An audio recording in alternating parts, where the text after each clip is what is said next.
Hello hello hello बेटा, I am audible?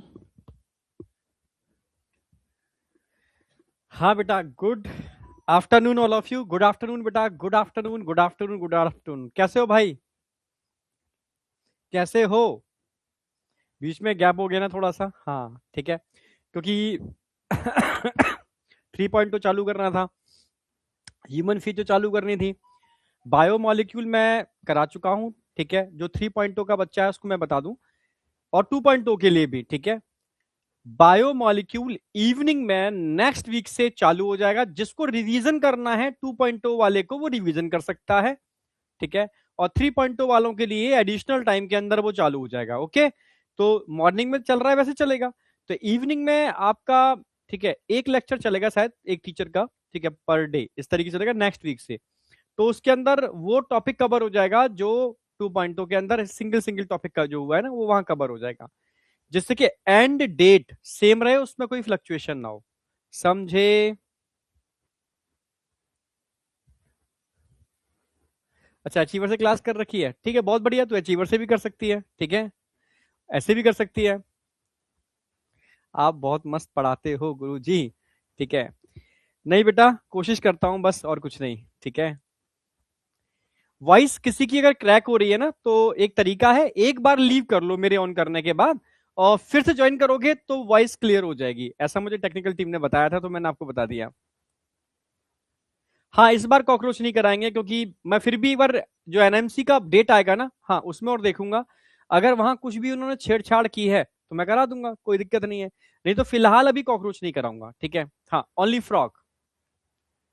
और बताओ।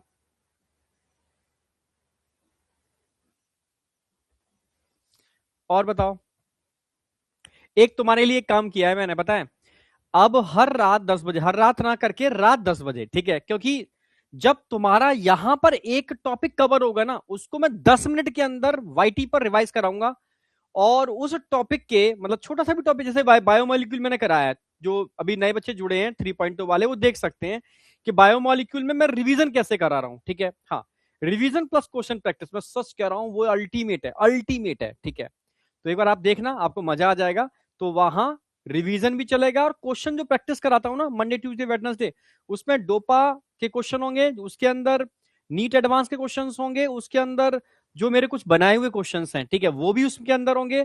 तो हर छोटे छोटे टॉपिक पर 20 क्वेश्चन 10 मिनट के अंदर तुम वो इकट्ठे कर लेना, तुम देखना, तुम क्वेश्चन तुम्हें लगे हुए मिलेंगे, ठीक है।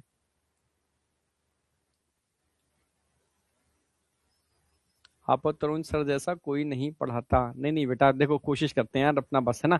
तो करते हैं स्टार्ट, ये बताओ। तो चले स्टार्ट करते हैं। हाँ, वो रोज ही होगा, मतलब टॉपिक के बेस पर है, ठीक है। मतलब रोज का मतलब है रात 10 बजे होगा, हो सकता है किसी एक आध दिन ना हो, ठीक है, वो आप समझ सकते हो, ठीक है।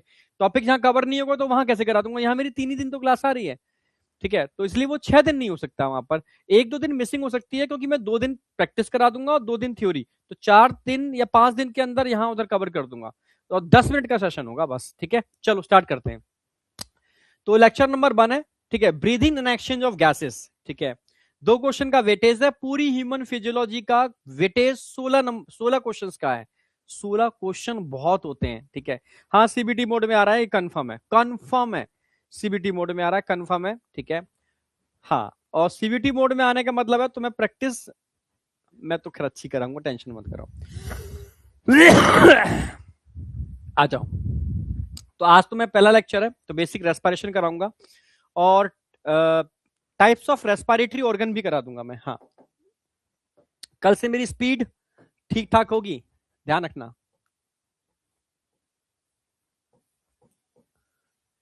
टाइप्स ऑफ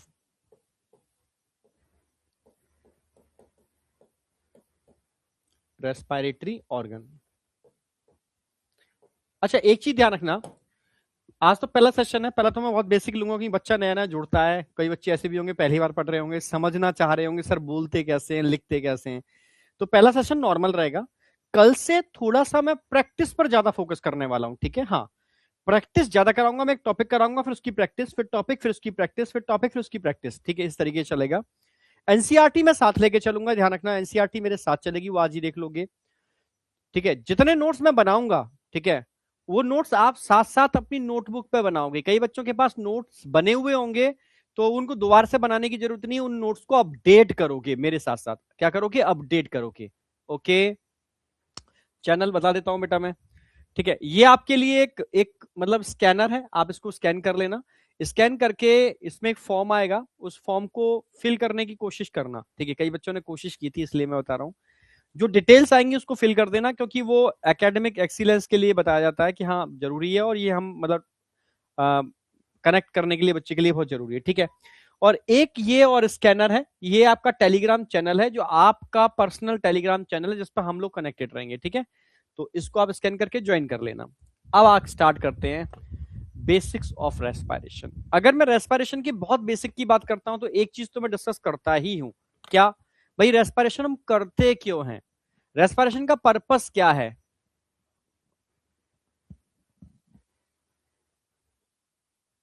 ठीक है, हाँ, शाम को सेशन लेता हूं, उस सेशन जो शाम को सेशन लेता हूं 10 तक, उसमें मेरा वाला पर्सनल वाला टेलीग्राम ग्रुप कनेक्टेड होगा, तो वहां से आप, ठीक है, क्योंकि उसकी पीडीएफ में वहां डाल देता हूं। और ये तुम्हारे बैच का टेलीग्राम ग्रुप है। ठीक है, जहां पर हम लोग कनेक्ट रहेंगे, चीजें इंटरेक्ट करेंगे आपस में।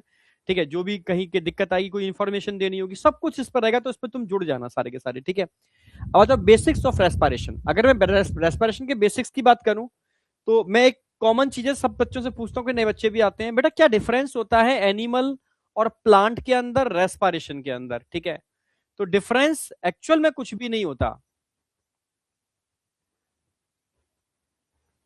हाँ बेटा, डोपा डिलीवर होगा, प्रिंटिंग में है, प्रिंटिंग में एक साथ बल्क प्रिंटिंग हो रही है, तो उसके बाद वो डिलीवर होगा, टेंशन मत करो। ठीक है, जिस दिन मुझे पास नोटिस आ जाएगा तो मैं खुद अनाउंस कर दूंगा। ठीक है, नो डिफरेंस। ठीक है, नो डिफरेंस, बहुत बढ़िया। जैसे जो बच्चे पढ़े हुए हैं उनको तो पता ही है। जैसे अगर मैं बात करता हूं बेटा, ठीक है, एनिमल की, तो एनिमल के केस में तो आपको पता है, ह्यूमन का केस ले लेता हूं मैं। ह्यूमन के केस में आपको पता ही है कि भाई हम लोग जब भी ब्रीदिंग करते हैं, ठीक है, किस भाई एयर को अंदर लेते हैं, क्या लेते हैं? एयर को अंदर लेते हैं, पर एयर में से हम ऑक्सीजन को यूटिलाइज करते हैं और एयर में हम CO2 को रिलीज कर देते हैं। यानी हम ऑक्सीजन को लेते हैं इनडायरेक्टली, लेते तो पूरी एयर है हम, उस एयर में से, ठीक है, ऑक्सीजन को लेते हैं और CO2 को निकालते हैं। ये आपको पता होना चाहिए एनिमल के केस में। ठीक है, ह्यूमन के केस में। अगर मैं यही बात प्लांट के केस में बात करूं, जस्ट अभी आपको खैर पता चल ही गया कि कोई डिफरेंस नहीं होता, पर फिर भी क्यों डिफरेंस नहीं होता मैं समझाना चाह रहा हूं। मानो प्लांट है,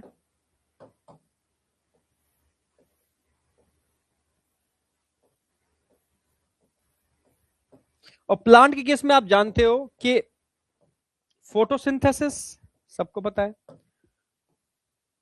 सूरज मामा, सूरज मामा यहां से क्या निकालते हैं? लाइट, फोटोन, अर्थ पर आते हैं ये फोटोन प्लांट के पास।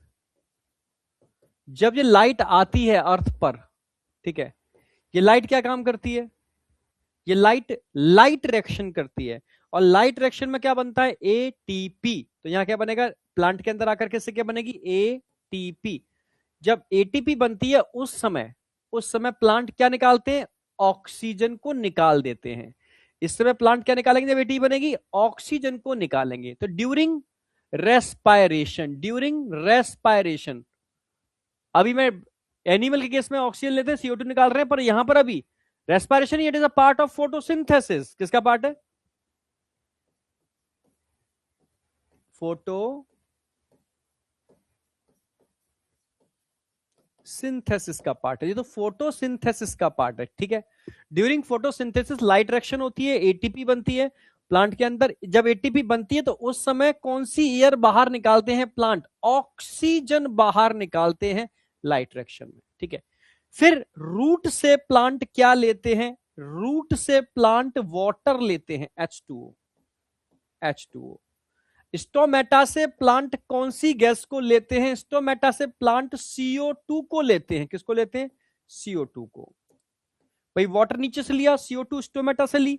ठीक है, अब क्या करेंगे प्लांट? ये प्लांट इस एटीपी का यूज करके C6H12 O6 का फॉर्मेशन करेंगे। ये होगी डार्क रिएक्शन जो रात में चलती है। तो हमें क्या लगता है कि प्लांट CO2 ले रहे हैं और ऑक्सीजन निकाल रहे हैं, पर ये प्रोसेस किसकी प्रोसेस है? फोटोसिंथेसिस की, रेस्पिरेशन की नहीं है। भाई रेस्पिरेशन की अगर मैं बात करूं,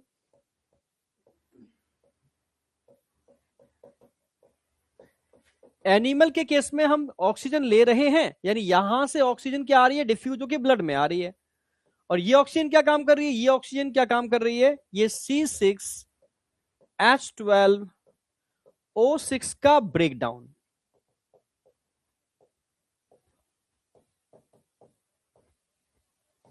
और क्या बना रही है? ये बना रही है ATP। ठीक है, एटीपी का फॉर्मेशन, एनर्जी, एटीपी का फॉर्मेशन, ग्लूकोज को तोड़ करके एटीपी बना रही है ये ऑक्सीजन। क्लियर? बिल्कुल। हम जो ऑक्सीजन लेते हैं ये हमारे ब्लड में आती है, सेल में पहुंचती है, ग्लूकोज को तोड़ती है, एटीपी बनाती है। सेम चीज प्लांट में भी होती है। प्लांट में ग्लूकोज बन गया, अब इसको तोड़ना है, इसको तोड़ना है ग्लूकोज को, और क्या बनानी है? एटीपी। एटीपी, ये एटीपी है जिंदगी जीने के लिए। तो इस प्लांट को भी किस गैस को लेना पड़ेगा ड्यूरिंग रेस्पिरेशन? ऑक्सीजन को लेना पड़ेगा। जब एटीपी बनती है तो आप जानते हो उस समय ब्रेकडाउन के टाइम पर CO2 का भी फॉर्मेशन होता है। इसको हमें बाहर निकालना होता है। भाई इसको क्या करना होता है? बाहर निकालना होता है,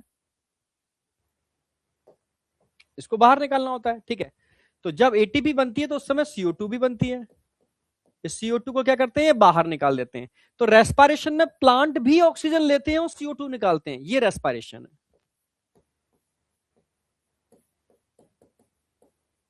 तो रेस्पिरेशन की प्रोसेस चाहे प्लांट हो, भाई रेस्पिरेशन क्यों करते हैं हम अपने बॉडी के अंदर जो ग्लूकोज है, फूड है, उसके ब्रेक डाउन के लिए करते हैं। क्लियर? बिल्कुल।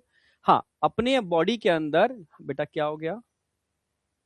अगर साउंड ब्रेक हो रही है तो बेटा एक बार लीव करो, ठीक है, फिर दोबारा ज्वाइन करो, फिर साउंड ठीक आ जाएगी। नहीं बेटा, मैक्सिमम केस में एनिमल का एग्जांपल नहीं है, ऑल लिविंग ऑर्गेनिज्म, जितने भी लिविंग ऑर्गेनिज्म है जो अर्थ पर रहते हैं, उनको जिंदगी जीने के लिए एनर्जी चाहिए। और एनर्जी का एक ही तरीका है, क्या करना? उसको, भाई एनर्जी तो चाहिए, ग्लू अपने फूड को क्या करने का? तोड़ना पड़ेगा। बस अंतर इतना है, प्लांट अपने खाने को खुद बनाते हैं क्योंकि ऑटोट्रॉफिक होते हैं। एनिमल खाने को खुद नहीं बनाते, खाते हैं, ये तो अंतर है बस। पर तोड़ते दोनों हैं। भाई ऑक्सीजन की प्रेजेंस में ऑक्सीडेशन होगा तो एरोबिक रेस्पिरेशन, तो ये भी ऑक्सीजन की हेल्प से तोड़ रहे हैं और ये भी ऑक्सीजन की हेल्प से तोड़ रहे हैं। प्रोसेस तो सेम ही है ना। पर फोटोसिंथेसिस की लाइट रिएक्शन में एटीपी बनती है, वो खाना बनाने में यूज होती है। उस समय ऑक्सीजन निकल रही है, CO2 यूज हो रही है, ओनली फोटोसिंथेसिस। रेस्पिरेशन के अंदर ऑक्सीजन ले रहे हैं, CO2 निकाल रहे हैं। यहां पर भी रेस्पिरेशन के अंदर ऑक्सीजन ले रहे हैं, CO2 निकाल रहे हैं, सेम। तो चाहे प्लांट हो, एनिमल हो, बैक्टीरिया हो, अगर एरोबिक रेस्पिरेशन करते हैं तो सब ऑक्सीजन लेते हैं और CO2 निकालते हैं, ऑल लिविंग ऑर्गेनिज्म। ठीक है, सिंपल कंसेप्ट है। तो ये समझ में आ गया होगा। तो हमें कंफ्यूज फोटोसिंथेसिस से नहीं होना, बस इतनी सी बात बता रहा था मैं। आगे बढ़ते हैं, अब बात करते हैं व्हाट इज रेस्पिरेशन। ठीक है, तो अब ह्यूमन की बात करेंगे। तो ह्यूमन के केस में अगर मैं रेस्पिरेशन की बात करता हूं तो रेस्पिरेशन एक कैसी प्रोसेस है? फिजिको केमिकल प्रोसेस है, यानी फिजिकल और केमिकल है। भाई मैं सांस ले रहा हूं, निकाल रहा हूं, ले रहा हूं, it is a mechanical process, physical process हो गई ना। हाँ, और उस दौरान ऑक्सीजन अंदर जा रही है और सेल के अंदर केमिकल रिएक्शन करके C6H12O6 का ब्रेक डाउन करेगी, वो केमिकल रिएक्शन है। समझे? देखो नोट्स सारे नहीं बनाने अभी, तो ये तो खैर कॉमन चैप्टर है, ठीक है, इसमें ज्यादा मैं अपडेट नहीं करूंगा, इसमें कुछ चीजें मैं ऐड करूंगा इस बार, ठीक है, क्योंकि सीबीटी मोड होना है। तो सीबीटी मोड के लिए मैं रिस्क नहीं लेना चाह रहा, तो इस बार कुछ चीजें मैं ऐड करूंगा।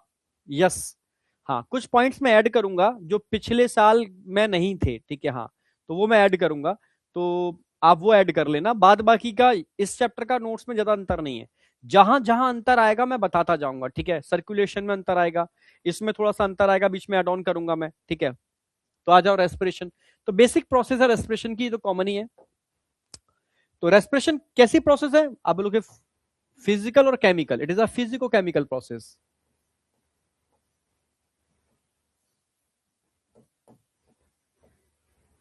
फिजिको केमिकल,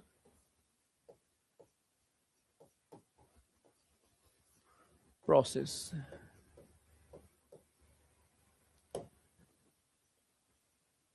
फिजिको मतलब फिजिकल एंड केमिकल प्रोसेस है। ठीक है, कैसे फिजिकल केमिकल प्रोसेस है?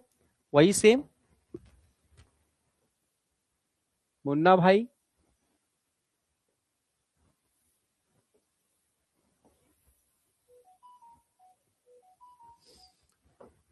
ठीक है, मुन्ना भाई क्या ले रहे हैं? एटमॉस्फियर से एयर को ले रहे हैं। ये एटमॉस्फियर है। एटमॉस्फियर से किसको ले रहे हैं? लंग्स के अंदर एयर को ले रहे हैं। और किसको निकाल रहे हैं? लंग से अगेन एयर को ही निकाल रहे हैं। ये एयर को ले रहे हैं और एयर को ही निकाल रहे हैं, ध्यान रखना है आपको। ठीक है, हाँ, ये भाई एयर को ले रहे हैं और एयर को ही निकाल रहे हैं। समझ गए ना मेरी बात? और लंग्स के अंदर जो आ रही है वो एयर है। लंग्स में जो आ रही है वो एयर है। एयर पूरी आती है। अब एयर के अंदर तो सारी गैसेस होती है। ऑक्सीजन भी होगी, CO2 भी होगी, नाइट्रोजन भी होगी। ये तो आप जानते ही हो ना भाई। एटमॉस्फेयर में ऑक्सीजन भी है, CO2 भी है, ठीक है, नाइट्रोजन भी है, एटसेट्रा, और भी गैसेस हैं। ठीक है, और भी गैसेस हैं। पर लंग्स के अंदर आते ही, लंग्स कैसे होते हैं? Highly vascular. वेस्कुलर का मतलब है इनके चारों तरफ डेंस नेटवर्क ऑफ कैपिलरी होता है। कैपिलरी का घना जाल, ये डेंस नेटवर्क ऑफ कैपिलरी। इसका डिटेल में डायग्राम आगे हम और बनाएंगे। ये डेंस नेटवर्क ऑफ कैपिलरी, ये है कैपिलरी। तो लंग्स हमारे वेस्कुलर होते हैं, ठीक है, तो कैपिलरी तो होंगे ना। भाई की आंख भी तो बना दो यार, अजीब सा लग रहा है। थोड़ा बाल भी बना दो। हाँ ठीक है, अब सही है। तो डेंस नेटवर्क ऑफ कैपिलरी। तो अब इस एयर में से वो कौन सी गैस है जो डिफ्यूज होकर के कहां जाएगी? कैपिलरी, ब्लड के अंदर। ऑक्सीजन। ऑक्सीजन डिफ्यूज होके ब्लड में जाएगी, ध्यान रखना है आपको। और CO2 जो ब्लड में आई थी, डीऑक्सीजनेटेड ब्लड के थ्रू, ये वापस डिफ्यूज होकर कहां आएगी? लंग्स में आएगी। तो CO2 आ रही है और ऑक्सीजन जा रही है। नाइट्रोजन भी तो अंदर होगी। यस, नाइट्रोजन का डिफ्यूजन नहीं होगा, ध्यान रखना। नाइट्रोजन का डिफ्यूजन नहीं होगा। क्यों? डिफ्यूजन उसी गैस का होता है जो सॉल्यूबिल होती है। अभी प्रेशर की बात करूंगा, यहां नहीं, प्रॉपर आगे प्रेशर की बात करूंगा। ठीक है, जब मैं सारा पार्शियल प्रेशर कराऊंगा ना, हाँ, एटमॉस्फेयर का पार्शियल प्रेशर क्या होता है और पार्शियल प्रेशर क्या होता है ये भी बताऊंगा। चीजें मैं काफी ऐड करूंगा आगे, देखिए समझ में आएगी। तो उसको आगे लेके चलेंगे। अभी तो बेसिक है। बेसिक का मतलब है रेस्पिरेशन क्या होता है। तो हमारे एटमॉस्फेयर में ऑक्सीजन भी होती है, CO2 भी होती है, नाइट्रोजन भी होती है, और गैसेस भी होती हैं, सल्फर डाइऑक्साइड एटसेट्रा। ठीक है, मेन तीन होती हैं।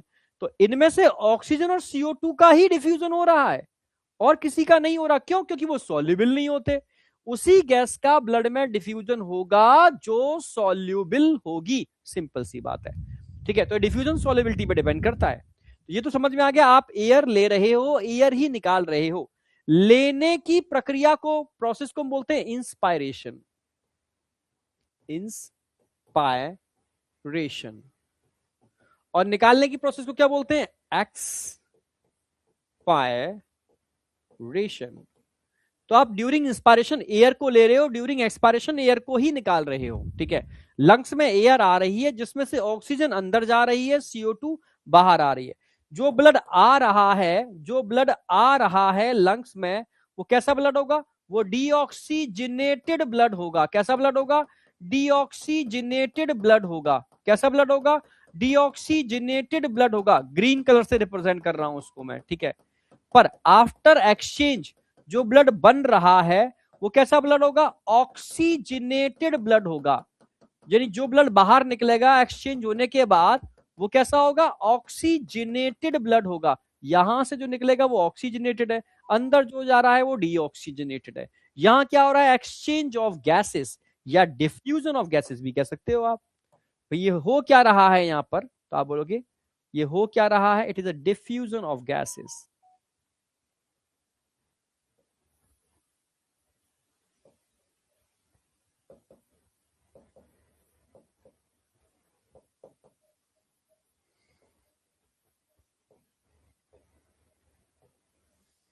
डिफ्यूजन ऑफ गैसेस, ठीक है, internal external, it is external, it is a primary site of exchange of gases, ठीक है, ठीक है, तो इसको हम बोलते हैं primary site of exchange of gases. अच्छा, इसको भी मैं आगे बताऊंगा वही पार्शियल प्रेशर में, डिफ्यूजन ऑफ गैसेस या एक्सचेंज ऑफ गैसेस।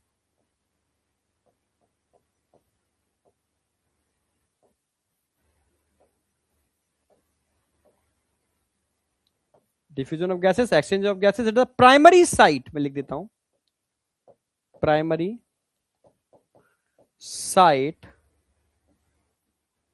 फॉर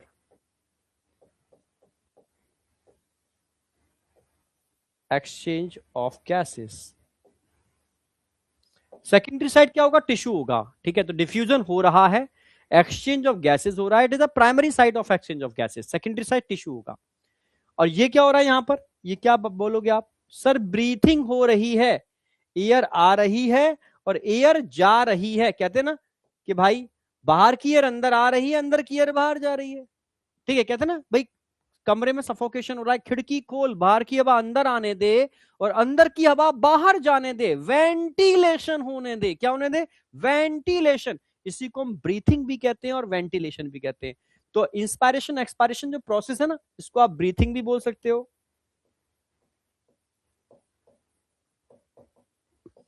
या इसको वेंटिलेशन भी बोल सकते हो। It is a part of respiration, so it is also respiration, कुछ भी बोल सकते हो। रेस्पिरेशन चल रहा है, ब्रीथिंग चल रही है, वेंटिलेशन चल रहा है, रेस्पिरेशन के सारी पार्ट है, तो सारी प्रोसेस रेस्पिरेशन के अंतर्गत आते हैं, ठीक है। अब क्या हो गया भाई, ये हो गया, समझ में आ गया होगा। अब हम बात करेंगे टिश्यू की, हम बात करेंगे टिश्यू की, ये भाई टिश्यू भाई है, टिश्यू के अंदर आप जानते हो हमेशा इंतजार होता है ऑक्सीजन का, क्यों होता है, क्योंकि टिश्यू के पास होता है C6H12O6, इस भाई को एनर्जी चाहिए, एनर्जी के लिए ऑक्सीजन चाहिए जो यहां से आएगी, तो इसको तोड़ेगा, ये किसमें तोड़ेगा, इसको तोड़ेगा CO2 plus H2O plus ATP, energy में तोड़ेगा। और तोड़ने के लिए कौन चाहिए, इसको तोड़ने के लिए भाई हमेशा ऑक्सीजन चाहिए, बिना ऑक्सीजन के तो पॉसिबल ही नहीं है, बिना ऑक्सीजन के तो पॉसिबल ही नहीं, तो क्या होगा, तो ऑक्सीजन कहां से आएगी, ऑक्सीजन आएगी यहां से, ये ब्लड वेसल्स हैं,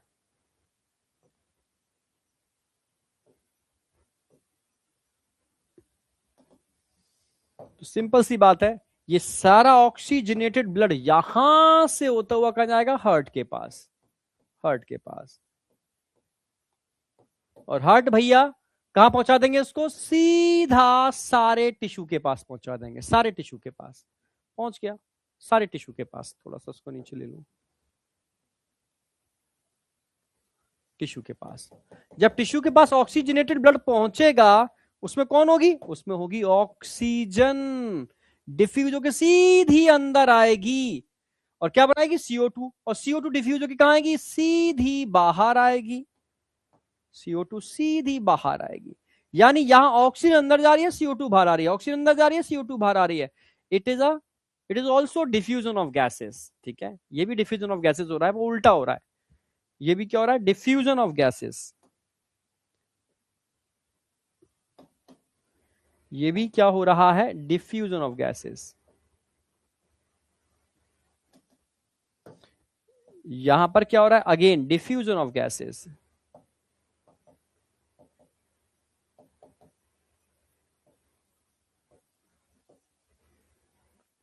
it is a secondary site of exchange of gases, वो प्राइमरी साइट ही है, सेकेंडरी साइट,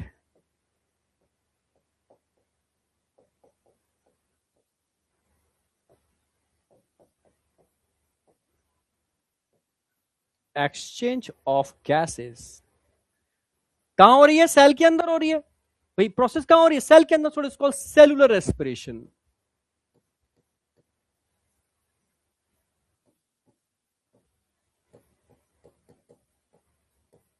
सेलुलर रेस्पिरेशन, और कई मेटाबॉलिक पाथवे के थ्रू होती है, so it is called chemical process, ठीक है, तो ये समझ में आ गया होगा यहां तक।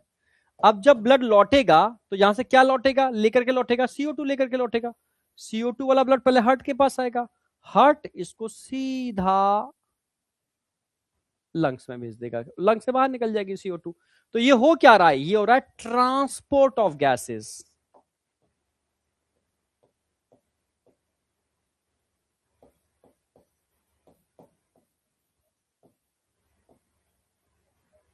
यानी अगर तुमसे कहूं बेटा मैं कितनी प्रोसेस है, नंबर 1 ब्रीथिंग वेंटिलेशन या respiration, number 2 diffusion of gases, it is the primary side exchange of gases lungs, ठीक है, सेकेंडरी साइड टिश्यू, फिर क्या हो रहा है नंबर 3 पर ट्रांसपोर्ट ऑफ गैसेस, और नंबर 4 पर again diffusion of gases internal level पर, it is the secondary side of exchange of gases. ये चारों स्टेप कैसी स्टेप कहलाएंगी, आप लोग सर ये चारों स्टेप फिजिकल प्रोसेस है।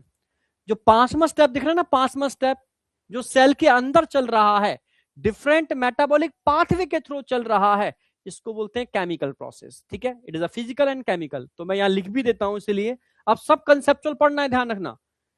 मतलब मैं ये चाह रहा हूं कि इतना कंसेप्चुअल पढ़ लो एनसीईआरटी प्लस एनसीईआरटी के अराउंड, ठीक है, कि पेपर कैसा भी आए, और इतना क्वेश्चन प्रैक्टिस कर लो, इतना क्वेश्चन प्रैक्टिस कर लो, इतने टेस्ट दे लो कि तुम्हें वो हलवा लगे। तुम्हें तुम्हें सोचना नहीं है कि पेपर टफ आ रहा है। जैसे लॉकडाउन से पहले जो पेपर का लेवल होता था ना, बहुत हाई लेवल होता था, और आप जानते हो एक उससे भी थोड़ा पहले जाओगे तो हर स्टेट के अलग अलग पेपर होते थे, और यहां तक कि एम्स अपना अलग कराता था, BHU अलग कराता था, AMU अलग कराता था, मतलब बहुत टिपिकल लेवल हुआ करते थे। तो CBT मोड होने का मतलब है कि आपको कई मल्टी लेवल पेपर आएंगे, पर आपको देना कोई एक पेपर होगा। अब आपकी किस्मत में क्या आता है पता नहीं, पर नॉर्मलाइजेशन होगा वहां पर, उसकी टेंशन नहीं है, ठीक है। तो नॉर्मलाइजेशन होगा, तो इसलिए डरना नहीं है, ठीक है। पेपर जितना टिपिकल आए उतना उन बच्चों के लिए अच्छा है जो पढ़ाई करके नीट का एग्जाम देते हैं, समझ रहे हो। जो बस ऐसे ही करके नीट का एग्जाम दे लेते हैं उनके लिए अच्छा तब होगा जब पेपर बहुत सरल आएगा। तो आप तो सब पढ़ के दे रहे हो ना, समझे।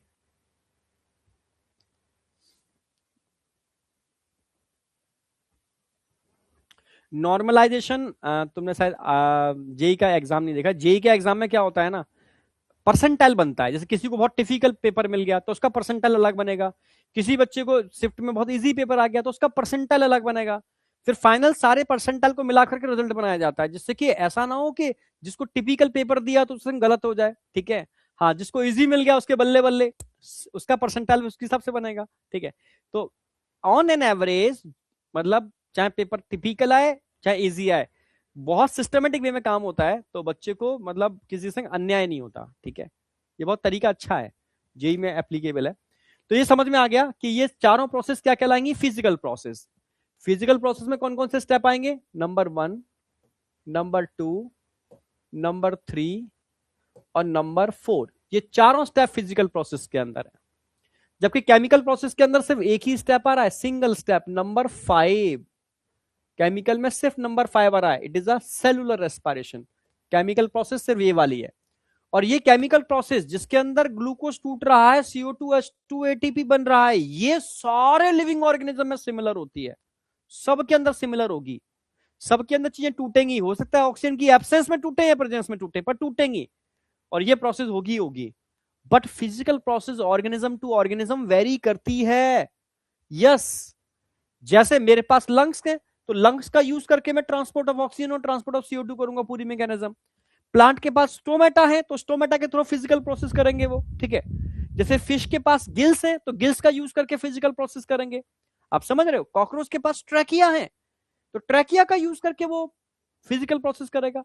तो फिजिकल प्रोसेस जो होती है ना, हाँ, ये ऑर्गेनिज्म टू ऑर्गेनिज्म वेरी करती है, पर chemical process all living organism में सिमिलर होती है, जिसके अंदर समझ में आ गया होगा मेन पर्पस क्या है इसका। अब मैं ये बता भी देता हूं थोड़ा सा। अगर केमिकल प्रोसेस की बात करते हैं, केमिकल प्रोसेस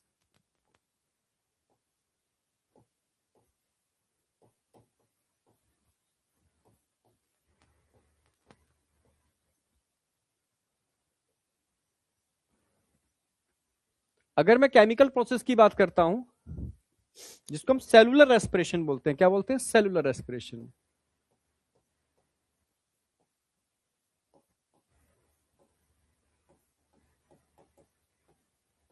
सेलुलर रेस्पिरेशन बोलते हैं, ठीक है। इसको आप ऐसे भी लिख सकते हो, इसे एनसीईआरटी लिखती है, मैं एनसीईआरटी की लाइन लिख रहा हूं। यहां हो क्या रहा है, इनडायरेक्ट, डायरेक्ट नहीं, indirect indirect break down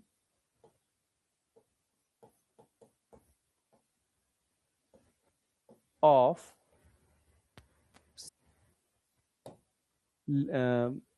fatty acid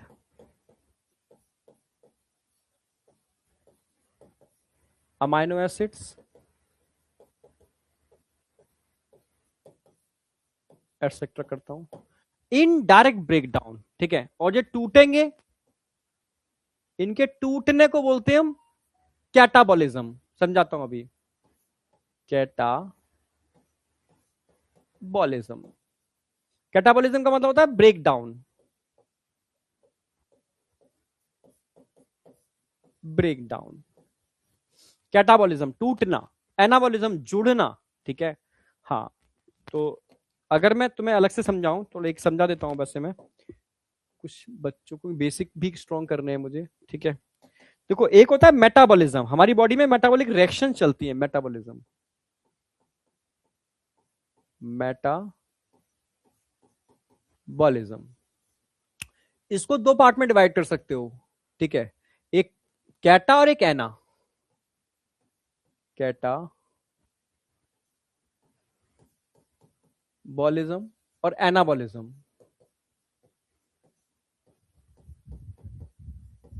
भाई कैटा माने ब्रेक डाउन, जहां पर भी कोई चीज टूटेगी ब्रेक डाउन होगा, ब्रेक डाउन। जैसे ग्लूकोज टूट रहा है, कैटाबॉलिज्म। और एनाबॉलिज्म का मतलब होता है जुड़ना, फॉर्मेशन, फॉर्मेशन। तो बॉडी में दो ही तो प्रोसेस चल रही है, टूटने की चल रही है, जुड़ने की चल रही है। कॉमनली इनको बोलते हैं मेटाबॉलिज्म, और इनका एक स्पेसिफिक रेट है, यानी एक स्पेसिफिक रेट से चल रही है, इसलिए हम इसको बोलते हैं metabolic rate, basal metabolic rate. हमारी बॉडी के अंदर एक बेसिक रेट से ये प्रोसेस चल रही है, इसको बोलते हैं हम क्या, मेटाबॉलिक रेट। क्लियर है बिल्कुल। यानी कुछ टूट रहा है तो कुछ जुड़ रहा है, कुछ टूट रहा है तो कुछ बन रहा है। ग्लूकोज टूट रहा है, खाना टूट रहा है, कैटाबॉलिज्म। और प्रोटीन बन रही है, हॉर्मोन्स बन रहे हैं, एंजाइम्स बन रहे हैं, एनाबॉलिज्म। इनको मिलाकर के क्या बोलते हैं, मेटाबॉलिज्म। समझे? नोट्स बेटा पेन और पेंसिल से बनाने, ठीक है। कैसे बनाए, क्या पेन और पेंसिल से बनाने, ठीक है। रजिस्टर ऐसा यूज करो प्लेन हो, ठीक है। हॉरिजॉन्टल लिखना चालू किया करो इस तरीके से, बढ़िया नोट्स बनते हैं, जबरदस्त, ठीक है। हाँ, कुछ बच्चा लिख रहा है 4 वाला।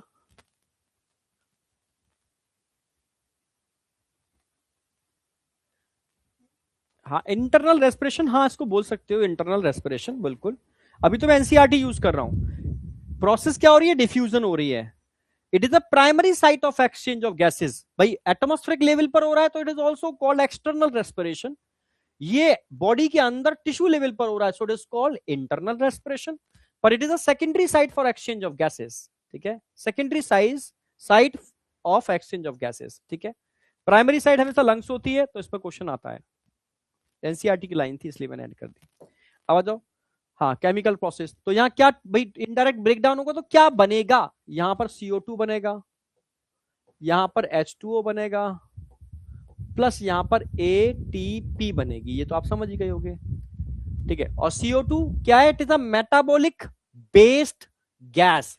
इसको आप बाहर रिलीज कर दोगे, ठीक है, इसको रिलीज कर दोगे,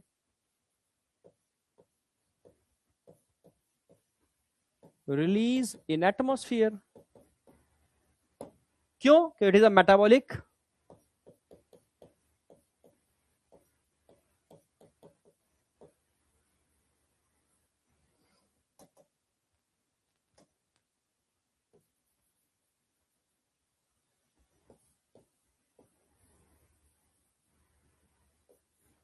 मेटाबॉलिक बेस्ड गैस है ये, तो इसको आप रिलीज इन एटमॉस्फेयर कर दोगे CO2 को, ठीक है। एटीपी को आप यूटिलाइज कर लोगे, इसीलिए आपने प्रोसेस की है।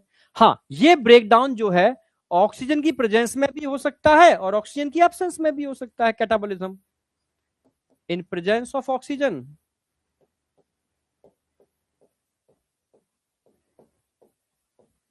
In presence of oxygen, in absence of oxygen.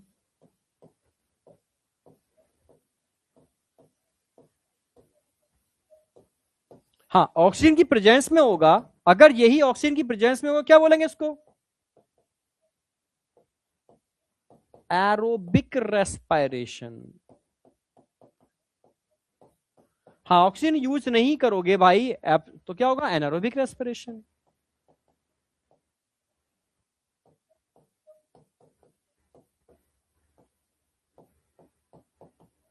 Anaerobic respiration. अब तुम देखोगे, देखो बहुत सारी चीजें मैं चेंज करने वाला हूं इस बार। चेंज करने का मतलब है कुछ भी चेंज नहीं करूंगा मैं, ठीक है। मैं क्वेश्चन लेवल पे ज्यादा काम करने वाला हूं, क्योंकि मैंने एक चीज समझी है। रिवीजन देखो आपका, वो सीरीज ज्वाइन कर लेना, ठीक है। हाँ, 10 तक वो अल्टीमेट सीरीज है, रिवीजन के लिए अल्टीमेट सीरीज है। यहां मैं पर डे रिवीजन कराऊंगा ही कराऊंगा, आपको नोट्स मेरे साथ साथ बनाने हैं। जिन बच्चों के पास नोट्स नहीं है, पहली बार पढ़ रहे हैं, ठीक है। पर मैं इतनी गारंटी ले रहा हूं, ये गारंटी मैं ले रहा हूं, मैं लिख लो कहीं पर भी, सर गारंटी ले रहे हैं। या तो मतलब जूलॉजी के अंदर मैं आपको 19 नहीं होने दूंगा, पूरी इंडिया के अंदर गारंटी मेरी है, 19 नहीं होने दूंगा। 20 से 21 करूंगा, 19 नहीं होने दूंगा। प्रैक्टिस आपकी बहुत जबरदस्त कराऊंगा मैं, थ्योरी आपकी अल्टीमेट कराऊंगा, एनसीईआरटी पर मास्टरी मैं कराऊंगा, मतलब जो मैंने सोचा है। क्योंकि सीबीटी मोड मेरे दिमाग में, मेरे पुराने वाला चीज आ गया, सीबीटी मोड पर आपको मेहनत करनी पड़ेगी, क्योंकि लॉकडाउन के बाद गवर्नमेंट ने बच्चे को अपाहिज बना दिया, ठीक है। कोई गवर्नमेंट ने कहा भाई लॉकडाउन आ गया तो उसको नॉर्मलाइजेशन करना है भाई, कोई फेल नहीं करना है किसी को, ऐसा पढ़ाओ कि बहुत सिंपल सिंपल सब चीजें सिंपल कर दो। अरे यार ये क्या होता है, ठीक है। तो उससे तो सब कचड़ा हो जाएगा ना, बच्चे की जनरेशन ही खराब हो जाएगी। तो वही किया इन्होंने। तो बस मैं ये कहूंगा कि आपको अपने को स्ट्रॉन्ग करना है, और मूड कैसा भी आए, सीबीटी मोड तो खैर कन्फर्म है ही, और इतना स्ट्रॉन्ग मैं कर दूंगा, इतना मुझे अपना कॉन्फिडेंस है कि आप कुछ ना कुछ बहुत बेहतर करोगे, ठीक है। कि इस बार भी बहुत सारे बच्चे ऐसे हैं जो एमबीबीएस जिन्होंने की ज्वाइन किया, जो एमबीबीएस नहीं ज्वाइन किया तो उन्होंने, कई बच्चों ने, ठीक है, अच्छी जगह से, मतलब जहां इंटीग्रेटेड आगे पीएचडी भी हो जाएगी उनकी, हाँ, एमएससी के संग, तो वो भी कर रहे हैं, ठीक है। कई बच्चे जो अदर एग्जाम्स होते हैं, ठीक है, पैरामेडिकल के, उनको भी उन्होंने फोड़ा है, ठीक है। एक बच्चे ने जितने भी एग्जाम दिए तो सारे फोड़े हैं, ठीक है, मतलब सारे फोड़े हैं। वो कल गुरु पूर्णिमा थी तो उसका आया भी मैसेज, तो अच्छा लगता है। मतलब सारे एग्जाम फोड़े हैं, ठीक है, कोई एग्जाम छोड़ा ही नहीं है उसने, जितने भी एग्जाम होते हैं, और सुपर लेवल पे फोड़े हैं, ठीक है। अपना स्टेट भी टॉप किया है उसने। तो बस वो मैं चाहता हूं कि आपको हर एंगल से स्ट्रांग बना दूं, वो मैं करूंगा इस बार, ठीक है। 19 मतलब 19 कहाँ लिखा है मैंने? 19, अच्छा तुम ये तो नहीं कह रहे हो इसका मतलब होता है प्रेजेंट, इसका मतलब होता है एब्सेंट। 19 कहाँ लिखा है मैंने?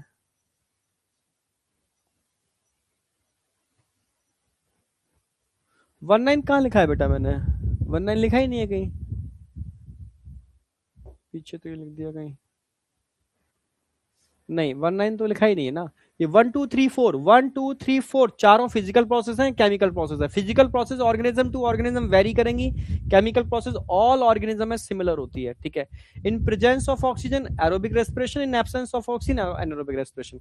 इस चैप्टर को हम बोलते हैं सेलुलर रेस्पिरेशन, जो हम डिटेल्ड में पढ़ाते हैं, ठीक है। इसको आप बॉटनी में तरुण सर कराएंगी, ठीक है। हाँ, तो वहां आपको डिटेल्ड में ग्लाइकोलिसिस, क्रैब्स साइकिल और इलेक्ट्रॉन ट्रांसपोर्ट सिस्टम पढ़ाया जाता है, जिसमें हम बताते हैं बेटा कैसे ग्लूकोज पहले पायरुविक एसिड में टूटता है, फिर पायरुविक एसिड कैसे एसिटाइल कोएंजाइम में कन्वर्ट होकर के क्रैब्स साइकिल को स्टार्ट करता है। फिर इन दोनों प्रोसेस के थ्रू जो एनर्जी बनती है, कहीं तो डायरेक्ट एटीपी बन रही है, कहीं जीटीपी की फॉर्म में बन रही है, कहीं एनएडीएच या एफएडीएच की फॉर्म में बन रही है।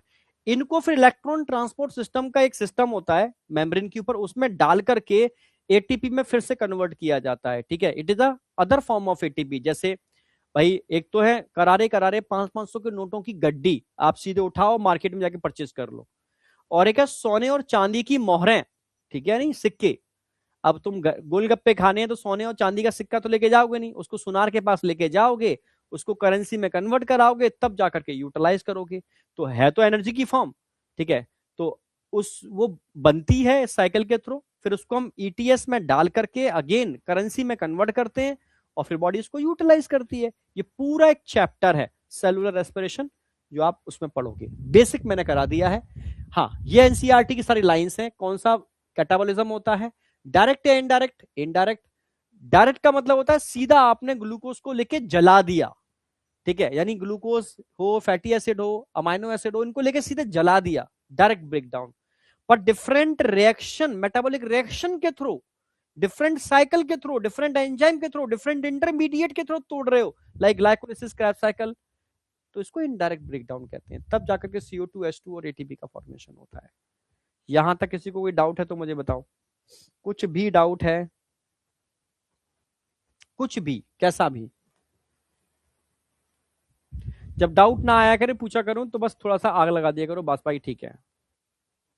कॉम्प्लेक्स शुगर का मतलब होता है बेटा, नहीं नहीं नहीं नहीं, आप जो खाते हो वो कॉम्प्लेक्स शुगर खाते हो। जैसे आप खाते हो कार्ब्स, कार्बोहाइड्रेट, वो डाइजेशन की प्रोसेस में सिंपल शुगर में कन्वर्ट होते हैं। फिर सिंपल शुगर आपकी इंटेस्टाइन से एब्जॉर्ब होकर ब्लड में आती है, ब्लड से घूम करके सेल के पास जाती है, जैसे ग्लूकोज, अमाइनो एसिड।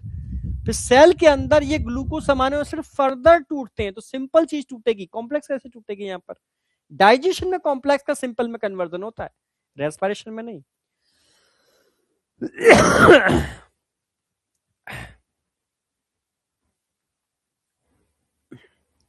क्वेश्चन तो बेटा पुराने नहीं, सारे करने हैं आपको, सारे करने हैं।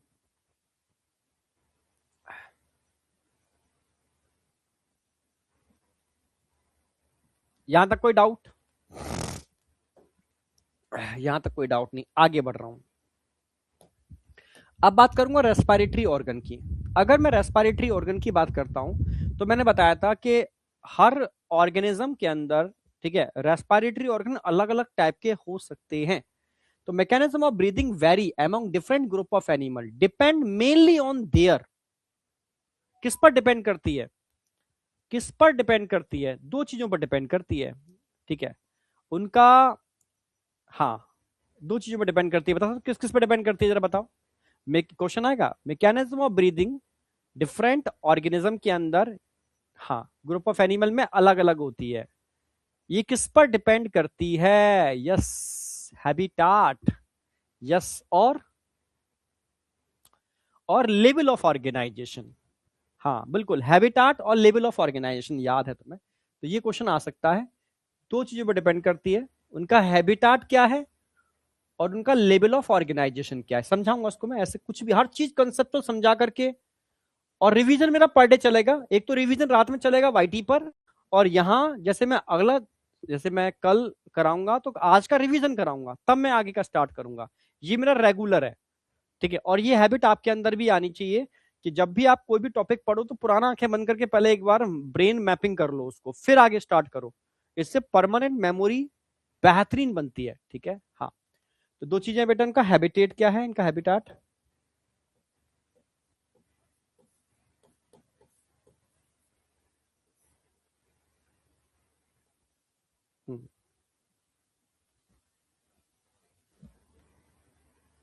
उनका हैबिटाट क्या है, हैबिटेट क्या है, और लेवल ऑफ ऑर्गेनाइजेशन क्या है, लेवल ऑफ ऑर्गेनाइजेशन।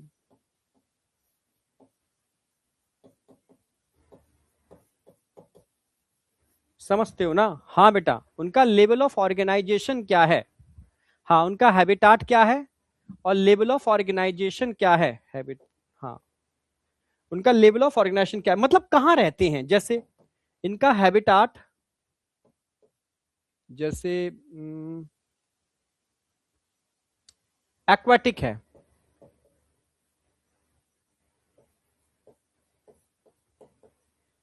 तो इनके पास क्या होंगे, गिल्स होंगे। जैसे टेरेस्ट्रियल है,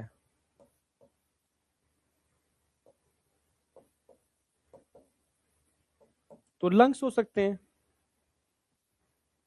ठीक है, या ट्रैकिया भी हो सकते हैं, एटसेट्रा। समझ रहे हो? जैसे बहुत प्यारा एग्जांपल है एम्फीबिया।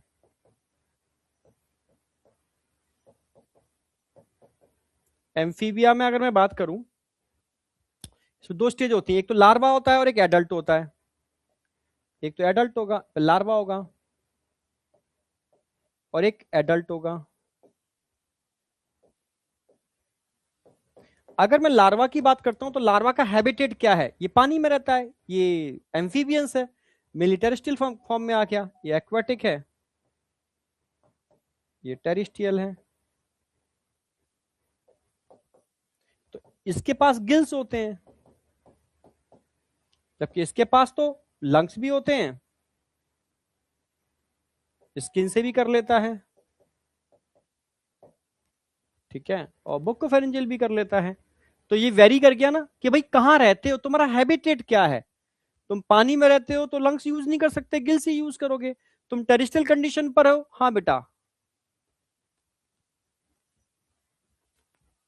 मेरी आवाज नहीं आ रही क्या? एक बच्चा लिख रहा है आपकी आवाज नहीं आ रही। इकरा लिख रही है।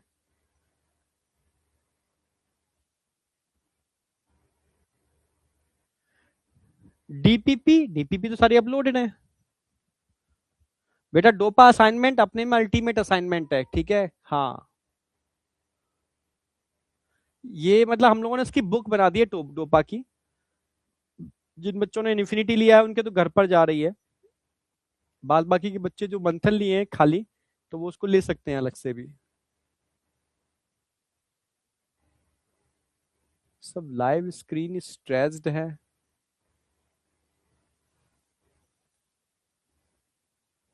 हाँ बेटा, मेटाबॉलिक या मेटाबॉलिज्म एक ही चीज है।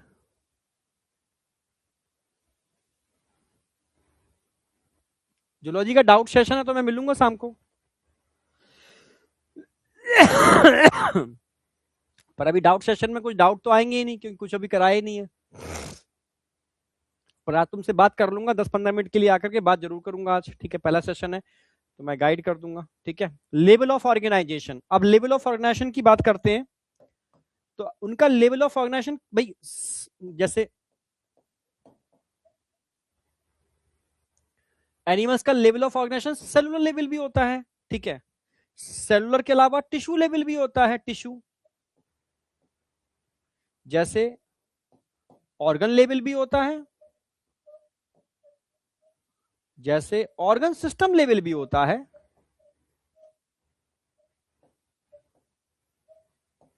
यानी स्टार्टिंग में जो एनिमल आए थे उनमें सेलुलर लेवल ऑफ ऑर्गेनाइजेशन था, जैसे पॉरीफेरा।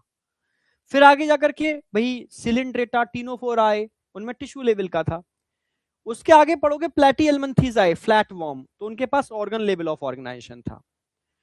फिर आए एस्कैरिस, एस्केलमंथीज से लेकर के कॉर्डेटा, सारे एनिमल, उनमें सब में ऑर्गन सिस्टम बन गया था, ठीक है।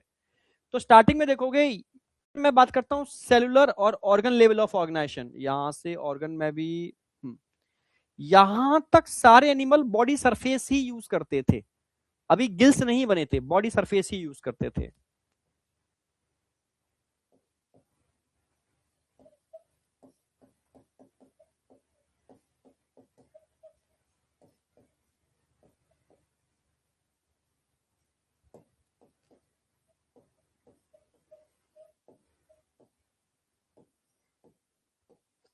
बॉडी सरफेस ही यूज करते थे, हाँ। पर एस्कैरिस जैसी बना और उसके बाद के जितने भी एनिमल आए, वहां पर उन्होंने वेरिएशन देखने को मिला, क्योंकि ऑर्गन सिस्टम बन गया था।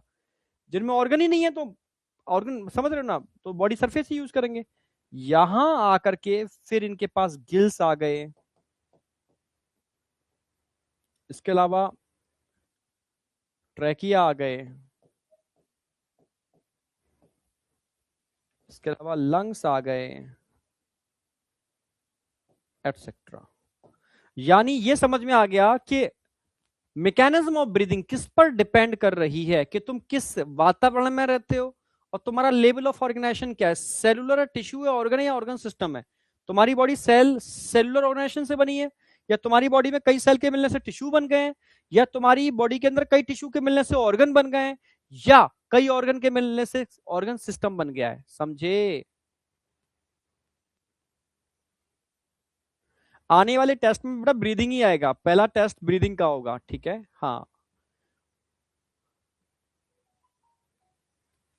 डोपा जूलॉजी का भी मिलेगा प्रिंटिंग में, प्रिंटिंग से स्टॉक, क्योंकि वहां 3 दिन में डिलीवरी करनी है।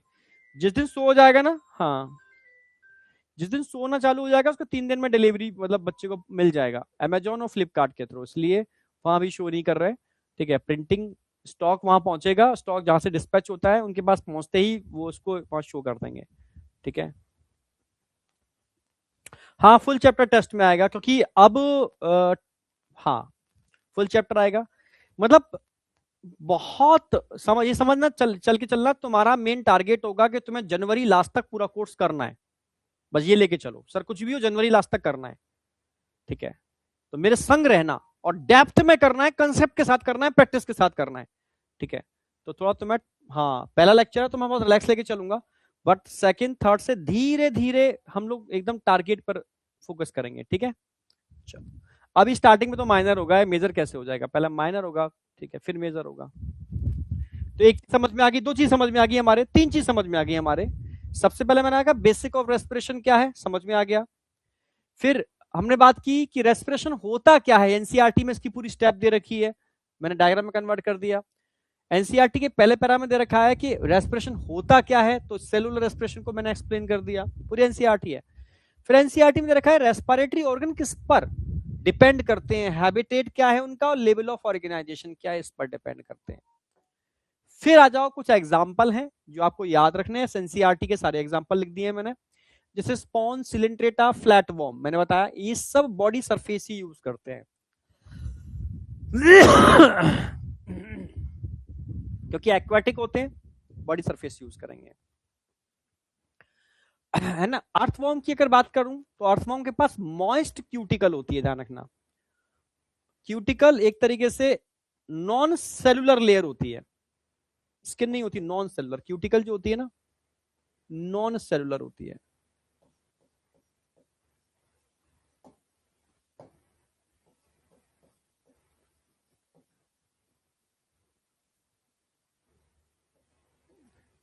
क्यूटिकल नॉन सेलुलर होती है। इंसेक्ट की बात करते हैं तो इंसेक्ट में आप जानते हो नेटवर्क ऑफ ट्यूब्यूल देखने को मिलता है, इसको ट्रैकियल रेस्पिरेशन बोलते हैं, ट्रैकियल रेस्पिरेशन, स्पेशली कॉकरोच के अंदर। एक्वाटिक ऑर्थोपोड, अब मैं एक्वाटिक जो पानी के अंदर है, एक्वाटिक चाहे ऑर्थोपोड हो, एक्वाटिक मोलस्कस हो या एक्वाटिक फिश हो, अगर पानी के अंदर डूबा हुआ है और लेवल ऑफ ऑर्गेनाइजेशन उनका ऑर्गन सिस्टम है, इनके अंदर तो वो ऑर्गन और टिश्यू लेवल है या सेलुलर लेवल है, यहां ऑर्गन सिस्टम लेवल है, ठीक है, तब उनके पास देखने को मिलते हैं आपको गिल्स। गिल्स कब मिलेंगे, जब organ system level of organisation हो और एक्वाटिक हो, ठीक है, दोनों चीजें। Special vascular structure called gills, special vascular structure, special vascular structure जिनको हम क्या बोलते हैं, गिल्स। और गिल्स से अगर रेस्पिरेशन करते हो तो उसको ब्रैंकियल रेस्पिरेशन बोलते हैं, इसको ट्रैकियल रेस्पिरेशन बोलते हैं, क्लियर है। अच्छा, अगर टेरेस्ट्रियल कंडीशन है, धरती पर रहता है, जैसे एम्फीबियंस, रेप्टाइल्स, बर्ड्स, मैमल्स, तो ये वैस्कुलराइज बैग यूज करेंगे जिसको हम बोलते हैं लंग्स। देखो, जब स्पेशल वैस्कुलराइज स्ट्रक्चर आएगा तो गिल्स की बात चल रही है, और थैले बैग आएगा तो बैग का मतलब लंग्स की बात चल रही है, इसको पल्मोनरी रेस्पिरेशन बोलते हैं।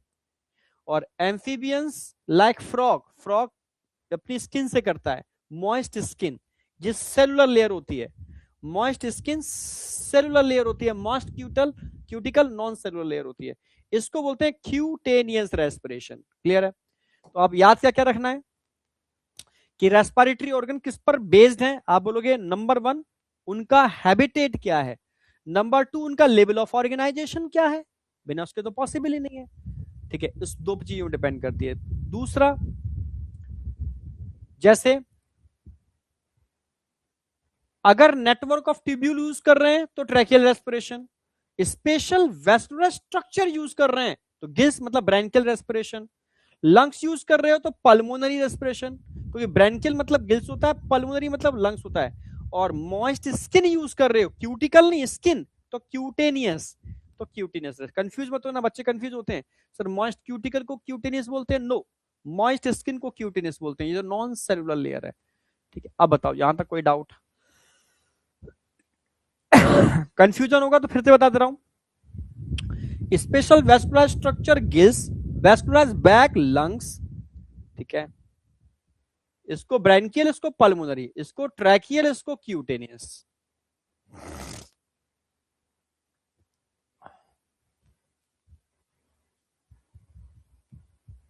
ये एक पार्ट हमारा कंप्लीट होता है, पहले मैं इसके क्वेश्चन कराऊंगा, फिर मैं एनसीईआरटी और क्वेश्चन कराऊंगा, फिर ह्यूमन वाला पार्ट स्टार्ट करूंगा। सेम पैटर्न चलेगा मेरा, सेम पैटर्न, ठीक है। एक एक पार्ट खत्म करूंगा, उस पार्ट के एनसीईआरटी क्वेश्चन कराऊंगा, फिर अगला पार्ट। सेम यही सिस्टम चलेगा। हाँ, डायग्राम तो जो मैं बनाऊंगा वो सारे बनाने हैं। कोई भी कंफ्यूजन है तो मुझसे पूछ सकते हो बेटा, कोई भी कंफ्यूजन है। हाँ बेटा, सिंपल शुगर सेल में ब्रेक डाउन होता है, यस। हाँ, नोट करने हैं सारे एग्जाम्पल।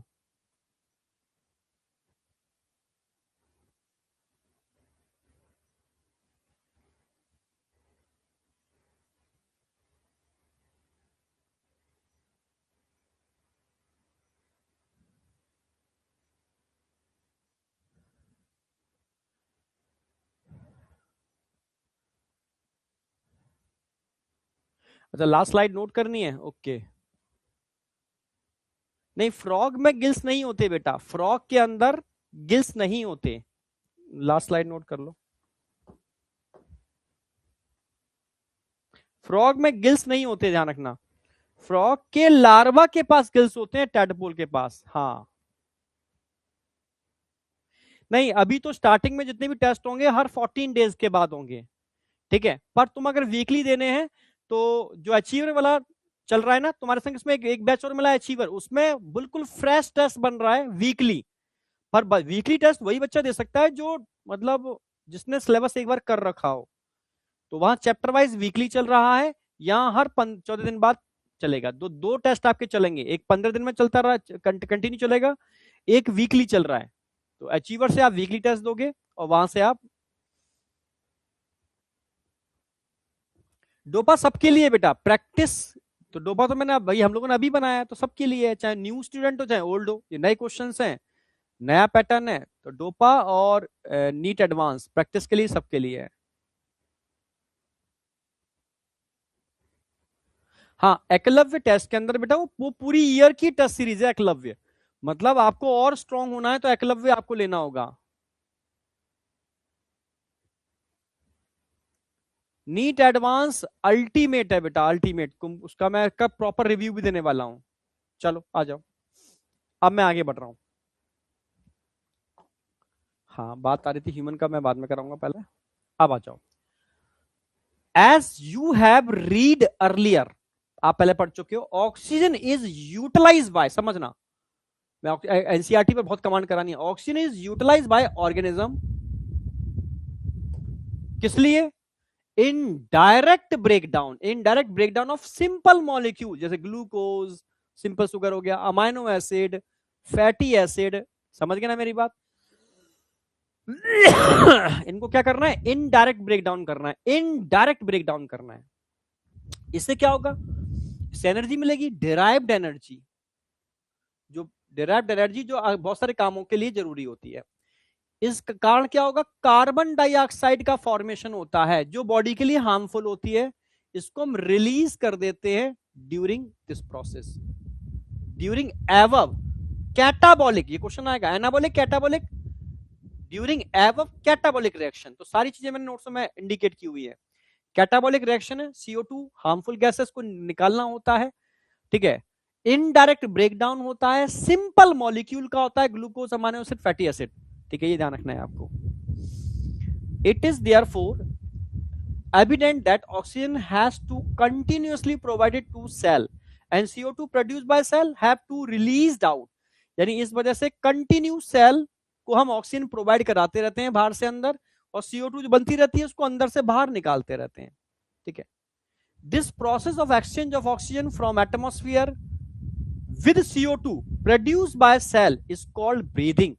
इसी को हम ब्रीदिंग भी कह सकते हैं, इसको हम वेंटिलेशन भी कह सकते हैं, और it is a part of respiration, तो कॉमनली इसको हम रेस्पिरेशन भी कह सकते हैं।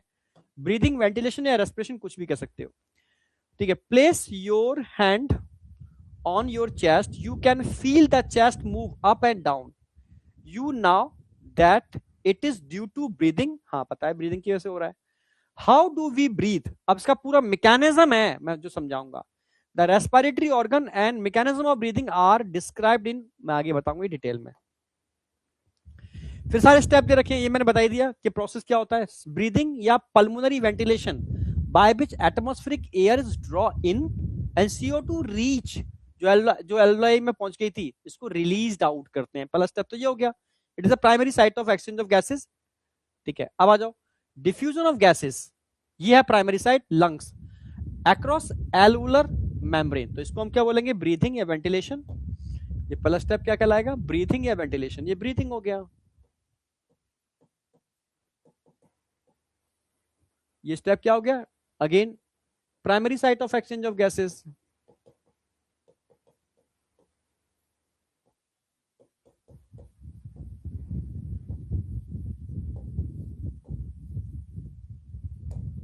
फिर क्या होगा, ट्रांसपोर्ट ऑफ गैसेस, फिर diffusion of gases and CO2 between blood and tissue, secondary site, it is a secondary site of exchange of gases, secondary site of exchange।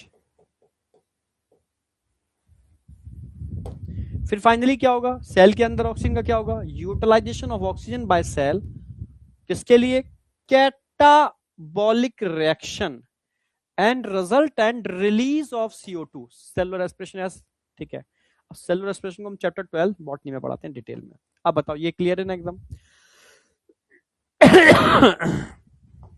यहां तक क्लियर होगा पहला स्टेप।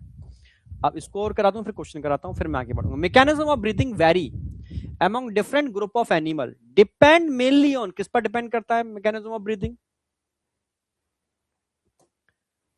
ठीक है, depending mainly on habitat and level of organisation पर।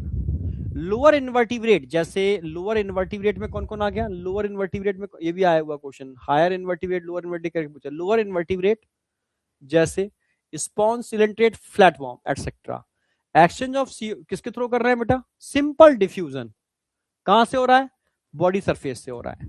जबकि earthworm की बात करते हैं तो अर्थवॉर्म के पास क्या होता है, अर्थवॉर्म के पास मॉइस्ट क्यूटिकल होती है, फ्रॉग के पास मॉइस्ट स्किन होती है। इंसेक्ट की बात करूं तो इंसेक्ट क्या यूज करेगा, नेटवर्क ऑफ टिब्यूल, क्या कहते हैं इसको, ट्रैकियल रेस्पिरेशन। हाँ, स्पेशल वेस्कुलराइज स्ट्रक्चर की बात करूं, ठीक है, स्ट्रक्चर की बात करूं तो इनको क्या बोलते हैं हम, गिल्स, और इस रेस्पिरेशन को हम ब्रैंकियल रेस्पिरेशन बोलते हैं। ठीक है, और कौन यूज करता है ये, भाई एक्वाटिक ऑर्थोपोड के अंदर होता है जो पानी में रहेगा, मोलस्कस, ठीक है, and molluscs, aquatic arthropod and molluscs. Whereas vascularise bag, अब बात कर रहा हूं किसकी, वेस्कुलराइज बैग की, जिनको हम क्या बोलते हैं, लंग्स, और इसको हम बोलते हैं पल्मोनरी रेस्पिरेशन। जब भी लंग्स आ गया तो मतलब pulmonary, are used by terrestrial form of exchange of gases among vertebrate fish, मतलब सारे वर्टिब्रेट की बात कर रहा हूं, अमॉन्ग वर्टिब्रेट, ठीक है, फिश क्या यूज करते हैं, गिल्स यूज करते हैं। जबकि एम्फीबियंस की बात करता हूं, रेप्टाइल्स की बात करता हूं, बर्ड्स की बात करता हूं, मैमल्स की बात करता हूं, तो ये लंग्स यूज करते हैं। एम्फीबियन में अगर मैं फ्रॉग की बात करता हूं तो फ्रॉग मॉइस्ट स्किन यूज करता है, इसको क्यूटेनियस रेस्पिरेशन बोलते हैं। मैंने एनसीईआरटी की एक एक लाइन नोट्स में ऐड की है, और ऐसे ही मैं कराऊंगा अल्टीमेट वे में, ये मैं बता दे रहा हूं। ठीक है, यहां तक कोई डाउट है तो मुझे बताओ। अब क्वेश्चन की बात कर लेते हैं, तब फिर मैं नया टॉपिक स्टार्ट करूंगा। क्वेश्चन नंबर 1 आपके सामने, जरा बताओ, the harmful gases produced by catabolic reaction in our body is, जल्दी बताओ। कार्बन डाइऑक्साइड, एनसीईआरटी बेस्ड है, बिल्कुल एनसीईआरटी बेस्ड है। नेक्स्ट, टाइम दे रहा हूं तुम्हें प्रॉपर। दो स्टेटमेंट है, स्टेटमेंट फर्स्ट देख लो, carbon dioxide is release during the anabolic reaction. Statement 2, CO2 produced by cell have to be released out due to its harmful nature। जल्दी बताओ। बहुत बढ़िया, सुपर, जो फोर्थ लगा रहे हैं बिल्कुल सही। स्टेटमेंट फर्स्ट इनकरेक्ट है, क्योंकि एनाबॉलिक नहीं होगा, कैटाबॉलिक होगा, कैटाबॉलिक होगा, और ये तो बिल्कुल सही है सेकंड वाला स्टेटमेंट, ठीक है। The tissue respiration refer to, tissue respiration refer to breathing, pulmonary ventilation, cellular respiration, या both A and B। Tissue respiration refer to, क्या बोलेंगे इसको, ओनली सेलुलर रेस्पिरेशन, क्योंकि टिश्यू के अंदर जो रेस्पिरेशन हो रहा है इसी को तो हम बोलते हैं क्या, सेलुलर रेस्पिरेशन। सी ऑप्शन आएगा। During catabolic reaction CO oxygen has to be continuously provided to the cell and CO2 produced by cell have to released out. This process of exchange of oxygen from atmosphere, ठीक है, with CO2 produced by cell is called, क्या बोलते हैं इसको, इसको आप respiration भी बोल सकते हो, ब्रीदिंग भी बोल सकते हो, वेंटिलेशन भी बोल सकते हो, ऑल ऑफ दीज, डी बोलोगे। अब समझ में आ गया किसके लिए हम क्या टर्म यूज करना है, यस किसके लिए कौन सा टर्म यूज करना है। The respiratory organ vary in different animals due to their nutrition habitat, ये तो खैर कर ही दोगे तुम, habitat and level of organisation. Which of the following statement is correct, ये इनको सीक्वेंस अच्छा करेक्ट पूछा है। Process of exchange of oxygen from atmosphere with CO2 produced by cell is called respiration. जरा बताओ, डेफिनेशन सारी आ गई है। Process of exchange of oxygen from atmosphere which with CO2 produced by cell is called respiration. Mechanism of breathing vary among different group of animal, depend mainly on their habitat and body symmetry.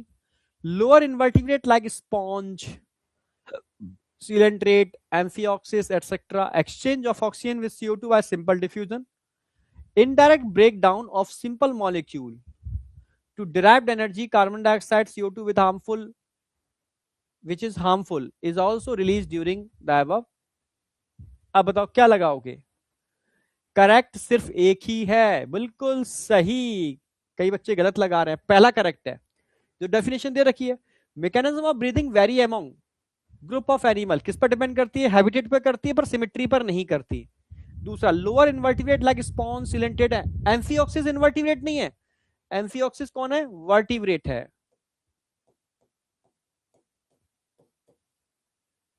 Vertebrate भी नहीं बोलेंगे, chordate बोलेंगे, chordate, chordate, chordates है। जब मैं Chordata पढ़ाऊंगा तो उसमें एम्फियोक्सिस आएगा, ठीक है। लैंसलिड भी बोलते हैं, एम्फियोक्सिस भी बोलते हैं उसको, ठीक है। फिर आ जाओ, यहां पर एनाबॉलिक नहीं आएगा, कैटाबॉलिक आएगा, कैटाबॉलिक आएगा। तो फर्स्ट ऑप्शन ही आएगा और कोई ऑप्शन ही नहीं है। अच्छा बताओ,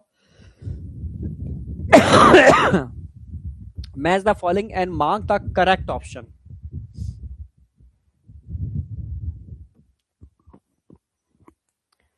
earthworm, arthropod, fish, birds, reptiles. देखो अर्थवॉर्म भाई के पास मॉइस्ट क्यूटिकली होगी, ठीक है। आर्थोपोड जो होते हैं वो ट्रैकिल रेस्पिरेशन करेंगे, उसमें कोई डाउट होना नहीं चाहिए।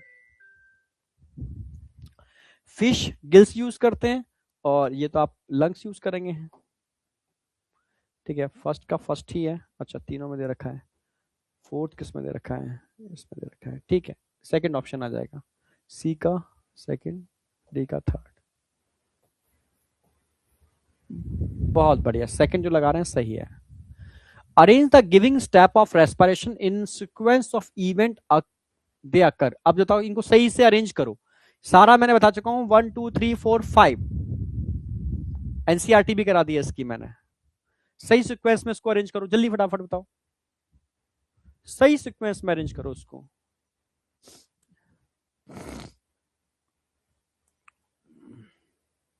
पहले क्या आएगा, डिफ्यूजन ऑफ गैसेस नहीं, ट्रांसपोर्ट ऑफ गैसेस नहीं, यूटिलाइजेशन नहीं, ब्रीथिंग और पल्मोनरी वेंटिलेशन, ठीक है।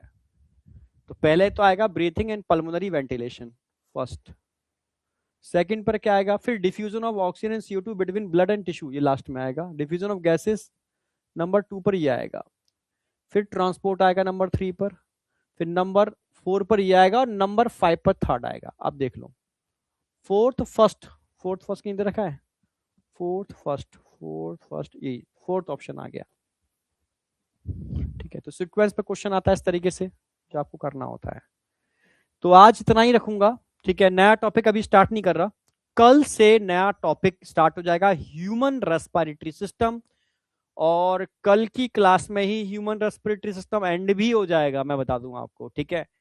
क्योंकि हाँ, अब बताओ समझ में आया नहीं आया, कमेंट जरूर करना, मैं तुम्हारे सारे कमेंट देखता हूं, ध्यान रखना। और इस कमेंट के बेस पर मैं अगला सेशन डिसाइड करता हूं, ठीक है। तो कल मैं पहले रिवीजन कराऊंगा, ठीक है, प्रॉपर रिवीजन कराने के बाद जो तुम्हारे कमेंट्स होंगे उसके बेस पर मैं उसको रिप्लाई दूंगा, और उसके बाद फिर मैं आगे लेके चलूंगा ह्यूमन रेस्पिरेटरी सिस्टम, ठीक है। ओके, एकदम स्ट्रक्चर्ड है, पूरी प्लानिंग कर ली है कि कैसे कैसे कराना है, कितने क्वेश्चंस की प्रैक्टिस करानी है, मतलब मैंने कुछ हजार क्वेश्चन निकाले हैं, इतने क्वेश्चंस की प्रैक्टिस तो मैं ड्यूरिंग सेशन कराऊंगा, ठीक है। जिसमें डोपा और उसके भी क्वेश्चंस होंगे, ठीक है, नीट एडवांस के अच्छे क्वेश्चंस कुछ निकाले हैं मैंने, ठीक है। हाँ, और कुछ मेरे बनाए हुए क्वेश्चंस भी हैं, बिल्कुल, ठीक है। तो सबका कॉम्बिनेशन लेके चलूंगा मैं। ओके, तो मिलते हैं कल सेम टाइम।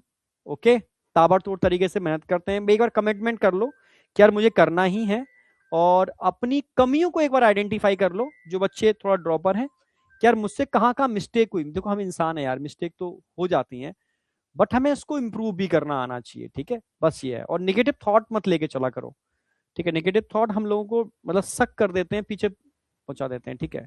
एकदम पूरी एनर्जी के संग काम करो, पर कंसिस्टेंसी मेंटेन करो कि यार मुझे कंसिस्टेंसी मेंटेन करनी है और कुछ भी नहीं, ठीक है। कि 6 महीने का टाइम मैं दे रहा हूँ, 6 महीने के अंदर, टाइम 6 महीने ही है, सही बताऊं, 6 महीने में कोर्स खत्म करना है हमें। तो कंसिस्टेंसी के संग अपनी एनर्जी को लगाते हुए, बड़ा मुश्किल होता है पुराने बच्चे के लिए दोबारा से, बट उसको करना होगा, ठीक है। क्योंकि कोई भी फील्ड है मेहनत तो मांगता है, ठीक है, और मेहनत अगर है तो वो काम तो आएगी, ठीक है। ओके, मिलते हैं कल सेम टाइम। ओके, बाय बेटा।